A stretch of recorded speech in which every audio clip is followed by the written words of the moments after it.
Angie, we're back. We And are back. today, I'm so excited. today we're diving into a bit of a tricky one. So this is our welcome back Mhm. episode. So there's moments in coaching where maybe a client suddenly drops a bomb on you, like sort of, oh, by the way, I hate my boss, or hate my marriage, or maybe my cat. And you're sitting there thinking, oh, this was supposed to be about your quarterly goals, right? Exactly. You know what? And I think that's when coaches either freeze or they overfunction, start pretending that they're a therapist from some Netflix drama. Um, None of that is good. None of which is good. No, it doesn't go well. So we're not here to teach anyone how to be Freud in a hoodie. What we are going to do is unpack how to handle sensitive topics without panicking, without crossing lines, and without running for the hills. Yeah. And ideally, I think with a bit of skill and humanity, because let's be real, sensitive stuff will always creep into coaching sessions. And the question is, do you step up or do you stuff up? Nice. Let's get into it. Welcome What to was the your Coaching Clinic experience with like the John and first time Angie. A somebody show for professional dropped coaches one of who want to those develop their skills and bombs out grow of their left field business. on you? Follow the show Gosh, on your I favorite think we podcast actually app. did And plan join us every a Wednesday session for where we were new going to talk about episodes. something a little sensitive. And I wasn't sure how I was going to handle it. So I was already a little bit nervous before the session. And I guess I had that concern that I didn't want it to delve into therapy territory. Mm, I've studied psychology and all that, but I'm not a therapist. I'm not a yeah. psychologist. I'm not a Mhm. psychiatrist. I'm not a head shrinker, however you want to refer to it. Yeah. Um, Mm. it's not my thing. So I was wary, didn't know how things were going to go, Mhm. and probably it was a little tentative, and let the client lead it a bit more in that session. But I didn't really have it sprung on me. How about you? Oh, I think I still have things sprung on me. And I think the difference now versus initially, when it first started, I started to see it happening. Because I think when I was a younger coach, I was more nervous, like, stay away, not therapist. Because, like you and anybody who's listening, like, unless you are a licensed or trained therapist in some way, you should absolutely steer very clear of that, veer away from that because it gets a little sticky, right? We've talked about this before. What's a coach? What's a therapist? What's the difference? But Mm, I I feel like now I look for that. It's an interesting shift for me. I don't want just the right answers. I kind of want to see what's really going on behind the scenes because that's what's dictating, yeah, whatever it is, beliefs, stories, whatever. yeah. I think it's inevitable that we're going to have to deal with some of these things when you're coaching people. Even if you coach in a specialty area, the chances are at some Mhm. point something's going to be going on for somebody Yeah. that you might just need to address in the call and talk Mm. about it. And sometimes emotions overtake in those situations, Yeah. and that generally is the bit I don't think I struggle with it. I just wasn't sure that my approach was gonna be the right one because I'm very what's the word? I'm very stoic. You know me, Angie. Not my John. John's not I stoic at all. I'm not Mr. Emotional. And so here's the thing, it's like if someone's getting into a strong emotional state on a call with me, I'm not gonna follow them there. I Mm. still want to relate to it, but I'm not going to follow them there because I think Mhm. that's the danger with those things of we often feel we need to, like, in terms of rapport or whatever else, match and mirror the emotions that are being sent to us, but we definitely don't. I feel there's more of an importance there to hold the space for somebody and Mhm. to be more neutral, emotionally neutral for them. So I'm not happy while they're pouring their heart out. I'm not Sure. sad joining there. I'm sort of in a neutral space where I'm holding their space and letting them know this is a safe place. If you want to talk about this, don't be shy. If tears are Yeah. coming, whatever else, let it out. I'm not going to judge you for it. This is a safe place for you to do that. But also, I'm not going to join them there, and I'm not going to try and pull them out of it sooner while they're still trying to process it either. That's pretty much how I handle it. And it Yeah. seems to work okay for me. Yeah, no, and I think you know what? I want to talk about something that you said just because I hear it all the time And then I want to come back and say, mention something that I do when this kind of comes up, because I feel like one of two things when this happens, right? Either something situationally happened for a client, right, in the absence of the week or whatever since you last spoke. And it could be that perhaps there was an illness or something unexpected that showed up, right, in their lives. That's one thing, right? And I feel like it's important, and I'm going to come back to this, holding the space, because I hear it all the time and I'm like, I think we need to dive into that, because I think that people look at what that term means very differently.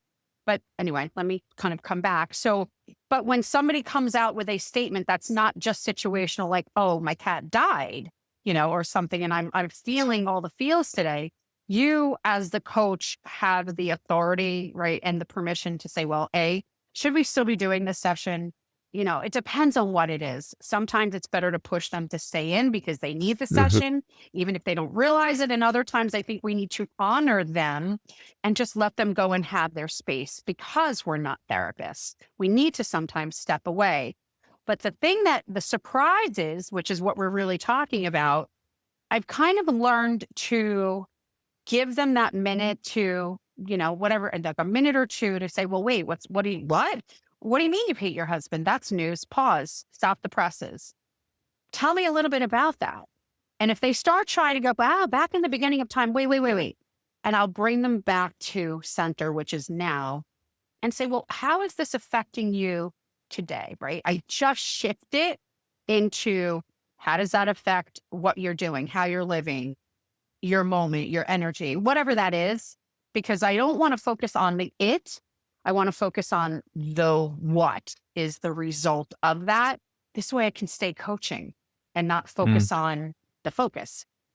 I think it's super important that you bring that up, because I've definitely had those experiences as well, where you just know it's not a good idea to continue with the call. And so I know, in no circumstances am I saying just push on with the coaching regardless of what's going on. I had somebody dial into a call whilst they were being evacuated from their home during a flood. I'm like, what the hell are you doing on the phone to me? Deal with that. Deal with that. I bet you that was a really high performer, right? Was it a really high performer? No, like somebody of high level.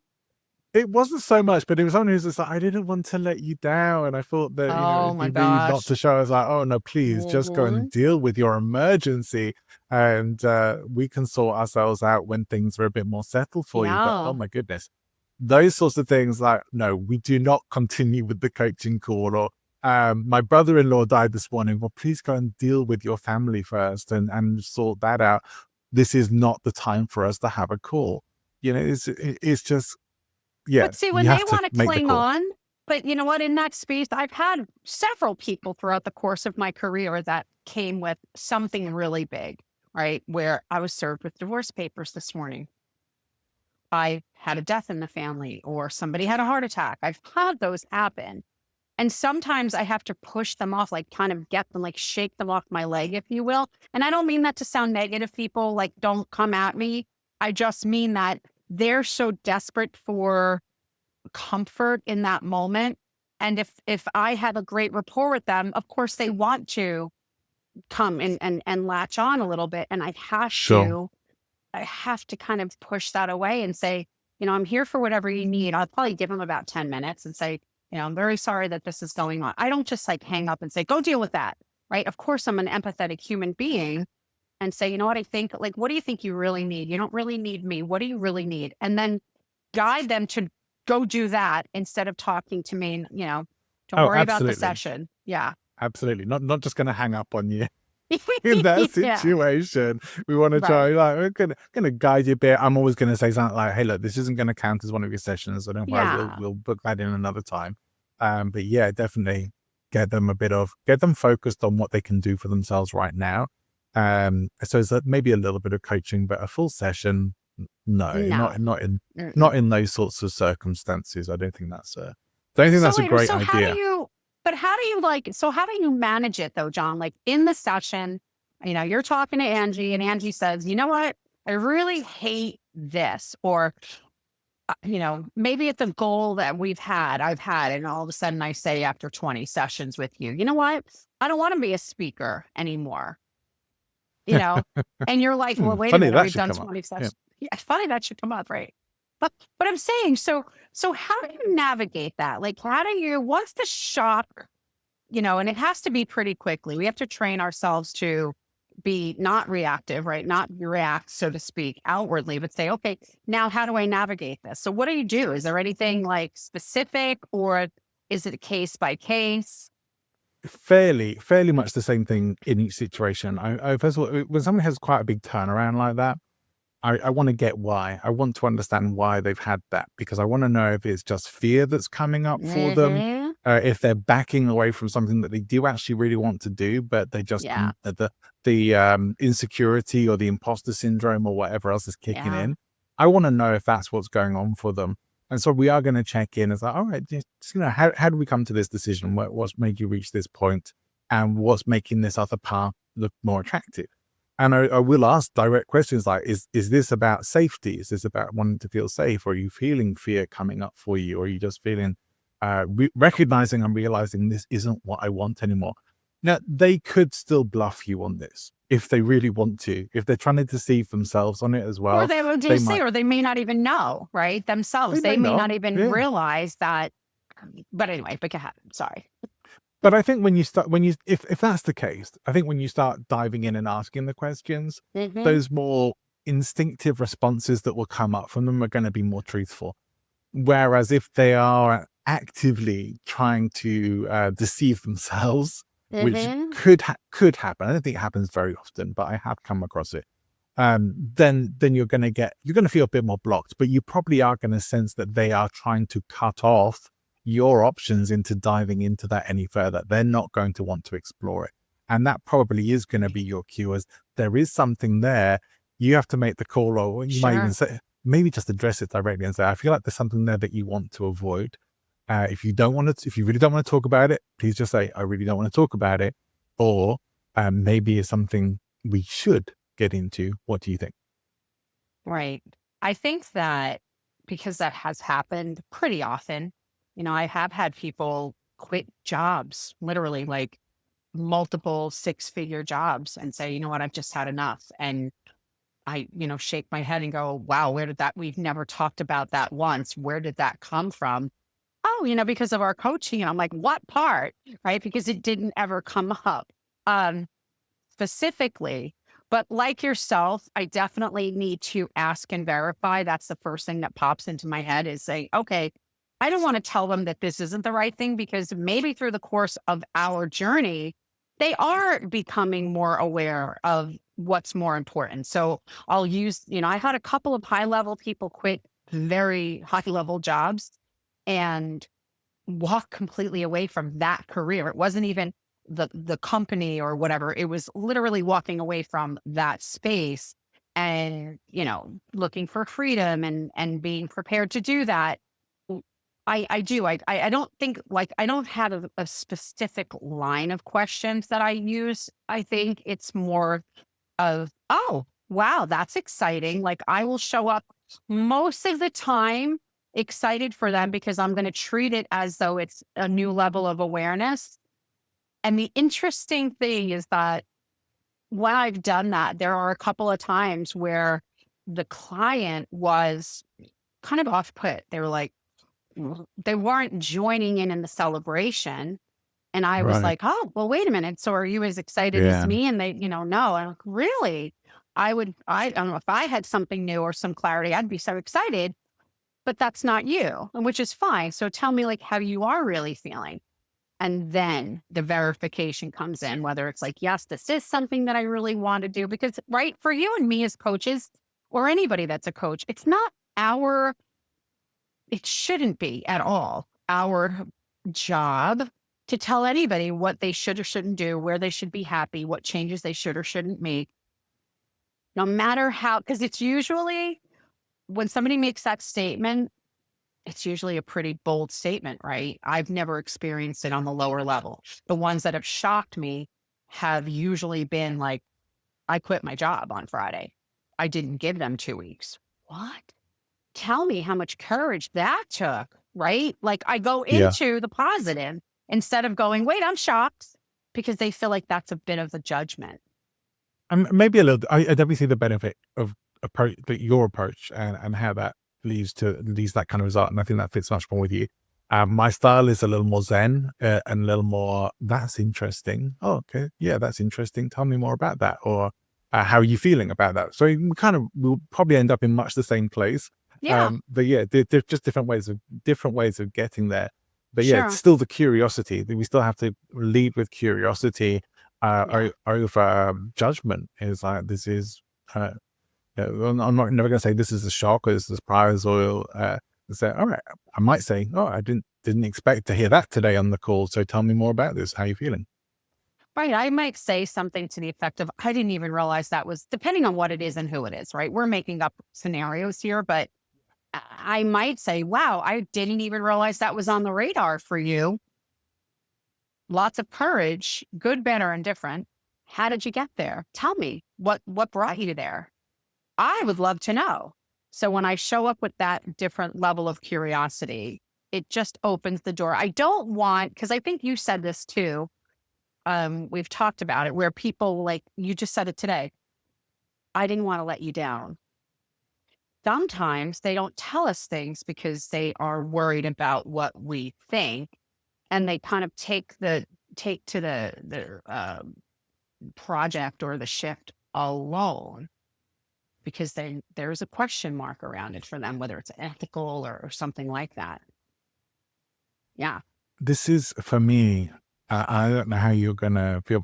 You may or may not agree with this, but I tend to intentionally go silent in those sorts of points if I Hmm. feel that there's something they're not telling me, because I Mm, generally find people get uncomfortable with the silences. They may even say something like, "Is everything okay? Or can you still hear me?" or something like that. Like, yeah. yes, I can still Yeah. hear you. And it's intentional, because the awkwardness of silences generally gets people to start talking, Hmm. Hmm. and I they agree. usually will. It depends on the moment.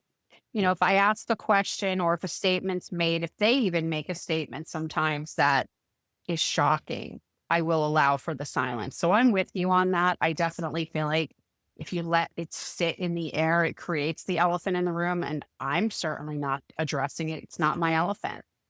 Right. So I will sit there with it. And if they go, hello, can you hear me? Oh, I'm sure I can hear you. And then I don't Yeah. say anything else. Yeah. I would look. I do think there are. I mean, maybe this is for me, but there's always stuff that's going to come up that may be inappropriate to say on a call like that. And if you are someone who is naturally, as a coach, you're a bit of a joker, you're playful with your clients and stuff like that. This is not the time for that. Just to be clear, this No, is this is not the sure. time to try and lighten things up with a joke, or try and make their journey a little easier, or whatever you're trying to change their mood with some humor or lightness.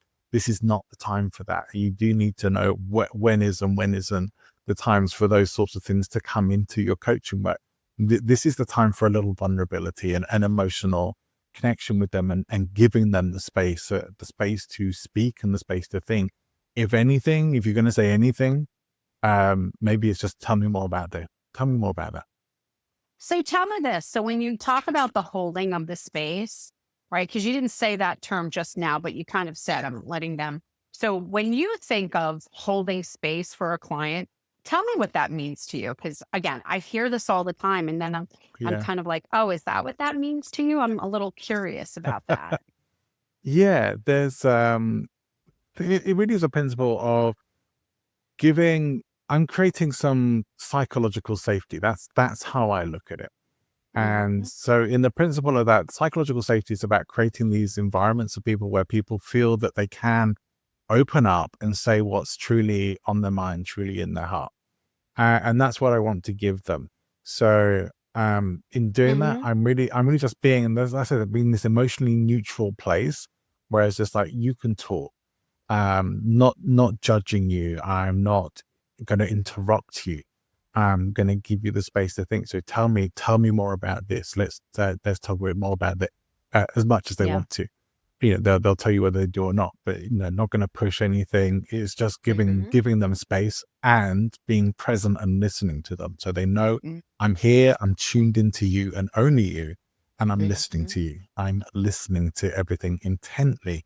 I'm going to hear everything that you said, and probably more of the intention behind it as well. But this is your Mhm. space. This is your safe area. So it doesn't necessarily always have to be expressed verbally. In fact, generally I don't. Generally, I just feel that you get that feeling of holding the space. I mean, when I used to work in personal development events, there would be this talk about holding the space for the audience. And especially when they're doing like hypnosis from the stage or something along those lines.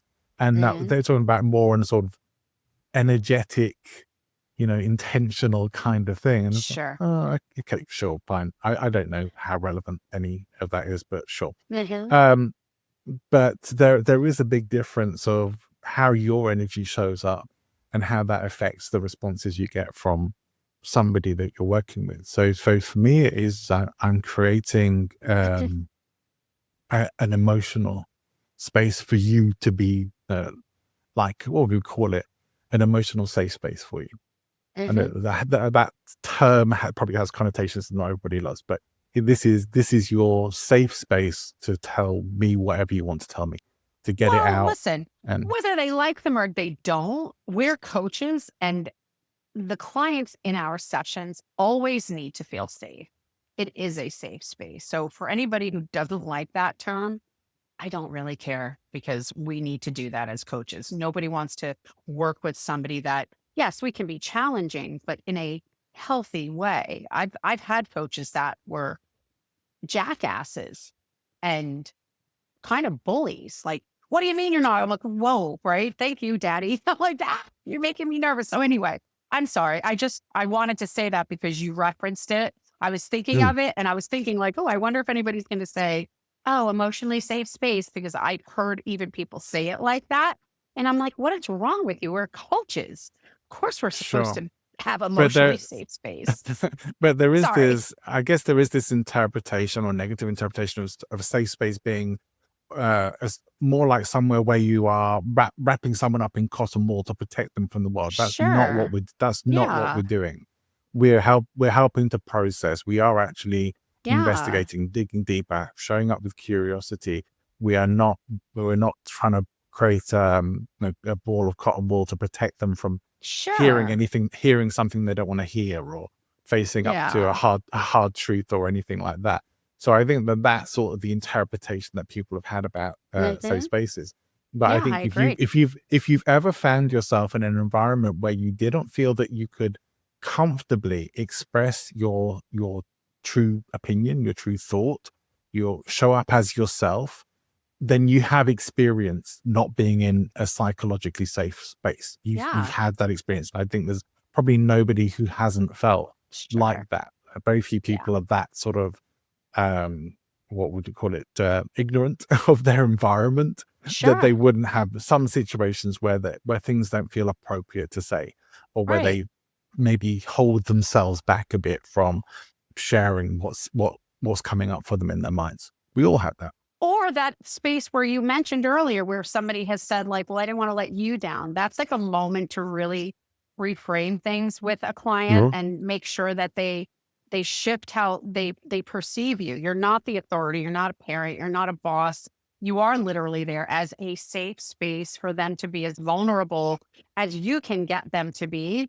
And when I think about holding space, I feel like as a coach, the entire session is holding space. And then what happens within the session, there's different levels of that. Sometimes it's silence.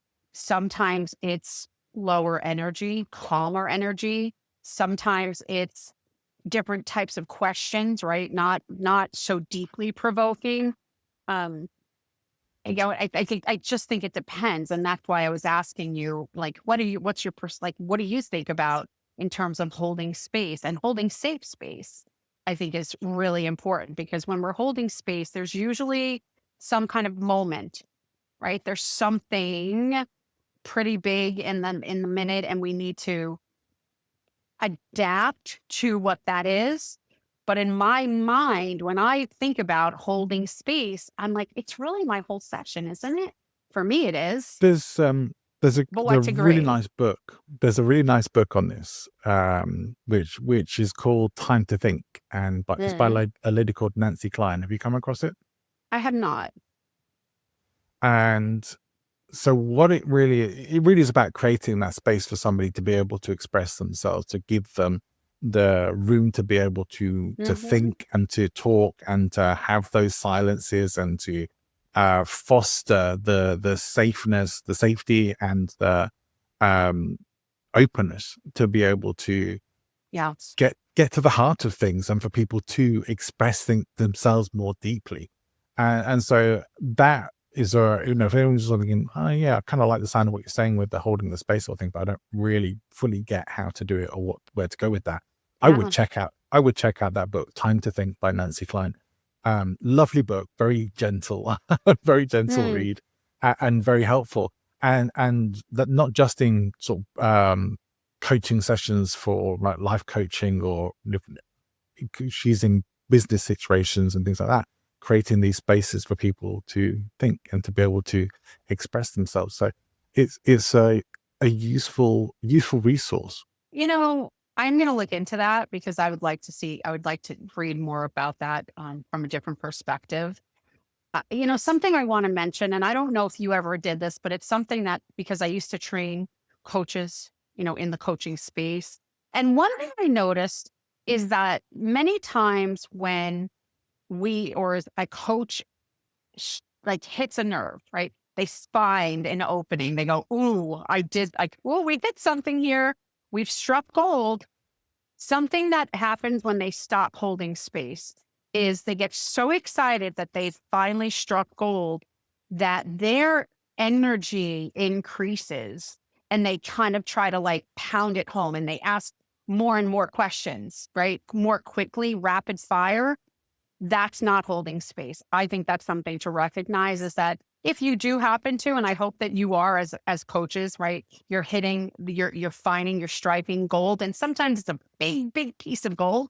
And sometimes it might be a little bit of dust. Either way, it's still gold. That's a moment when you kind of take a step back and let it bloom, let it ride a little bit, harness your own energy. Because I think naturally we just get excited, like, yay, we've done Yeah, something yeah, here. But I've done it. I've done it way in the past. I recognize it. And I didn't recognize that I did it until I observed other people doing it. And I was like, oh, I've done that. So now I intentionally kind of say, well, and whatever the follow-up question might be, like, that's a really interesting thought, share, whatever the word is, tell me more about that. Or I direct the question so that they have more time to let it out so I can learn more. Why are I you laughing? was because I want to share something with you. I can remember, I'm not like not Mr. NLP or anything like that, but I did do NLP trainings back in the day. Mhm. Some of it was useful. A lot of it was just, I don't know, not that great. But I know some people love Really? NLP. I'm not, I'm not really one of them. Aspects of it, yes. But after the training had finished, and this was like what they call master results level training, and I wasn't a student there. I was actually one of the trainee trainers there. And after the event, people were sort of kind of running around wanting to do the techniques on each other, and I was trying to pull people in to do the techniques. And we ended up having to have this conversation with the group around becoming a personal development arsehole. Who's somebody who's just like, okay, you're super excited about it, but you're pushing Yes. transformation and Yeah. personal development onto other people. You do not Yeah. need to evangelize this. And that's not the way to do it. And it kind of relates to what you're saying about your excitement doesn't translate to other people's excitement Sure. about Yeah. this. And so you're far better to take by all means, have conversations with people and Mhm. see if things go there. But it's like if everything looks like if your only tool is a hammer, everything looks like a nail, right? You're just gonna try and bang everything into being this thing that you want to get a result, get a transformation. I want results on my Yes. coaching course. Yes. Yes. sometimes it doesn't happen that way. You need to let things brew naturally and take as you say, take a step back, be a little more deliberative about it, and just keep the note. That's interesting. This is something we Well, might come back to. it's funny though, because I think that if you do that, if you've had other questions, if you let them talk for just a minute or two, which is a lot of talking, by the way, even 3, all of a sudden they're answering your questions and and they're doing it on their own. They're learning how to navigate their own, whatever it is, feelings, emotions, or energy around something. So you're actually doing them good by using maybe silence or, one quick question to lead them like, oh, Yeah. tell me more. I love tell me more. I don't like to do it because I have this vision of like somebody sitting on a couch in a room and there's a person with a clipboard or a legal pad going, yes, tell me more about that. Like that's only a piece of it. So when John and I Yeah. say like, oh, we say, tell me more, it's really one piece of a bigger picture. But when you say that, and you say it in the right way, like, oh, tell me more, right? Or however you're saying it. And you just sit back and you give them what John was saying, that undivided attention, no commentary, just let them get it out. 9 times out of 10, they come to their not a conclusion, I guess, but they'll generally answer all the questions that you thought you should answer to get them to the point that they get to, except you've given them the space and the control to kind of get there themselves. So it is Yeah. important to do that. Yeah, they don't need to be pushed over into it. They will get there. Yeah. And so it can end up becoming your impatience that can actually derail that process if you let it. Absolutely. Oh my God, have you met me? I mean, I've had to, no, listen, I mean, we joke because John knows me on a personal level, but I tend to, when I get excited, I'm like, boom, I just have to do this and take it. I am not a procrastinator. But what I've had to do is learn how to harness myself, even because who I am as a person is, of course, in some way, shape, or form, going to translate into who I am as a coach. So I've had to navigate and, of course, hone myself, hone my own skills. And this all does go back to what we were talking about. Like, what do you do when a client drops a bomb on you or feels like a bomb or some like, ooh, moment? And, Yeah, absolutely. Excuse me, holding space, It's I think in a positive way is it's a it's going to great come way to up. meet them. Yeah, absolutely. I think this. I think this. We've covered probably the Yeah. essentials on this topic, and I do think one thing we do want to be very aware of is when sensitive stuff comes up. I think it's probably a good idea to review yourself afterwards as well. Like, did I actually show up in the best way for that client? Is there something I could have done better with them? You could maybe even ask them on another call. How did you feel on that call? Was the responsiveness kind of, if depending on your client really? But I think it's good for you to evaluate yourself after that and maybe find the ways of it's going to come up again at some point. So you'll be more prepared for it, but experience will help you to do that. So it's not to beat yourself up if you weren't as great as you could have been in the circumstances, but more to grow and evolve, because we can all get better at dealing with We these should things. talk about that in another episode because that's something that I do after every session anyway. I definitely do. I always ask myself like what went really well. And the other thing that I do at the end of a session is I'll ask somebody, somebody taught me to use different wording. I use this wording because it has worked best for me is, what did you value today? And you'll get that information from them. Yeah, I would love to maybe Yeah. come up with like how do we best self-evaluate and review our coaching so that we can keep growing and developing into the future. We'll do that on another episode coming up soon. But really, really happy to be back. It's great to be speaking with you again, Angie. And I hope this has been some value for our listener as well. I love it. So thrilled to be back. Do you have a question for the coaching clinic?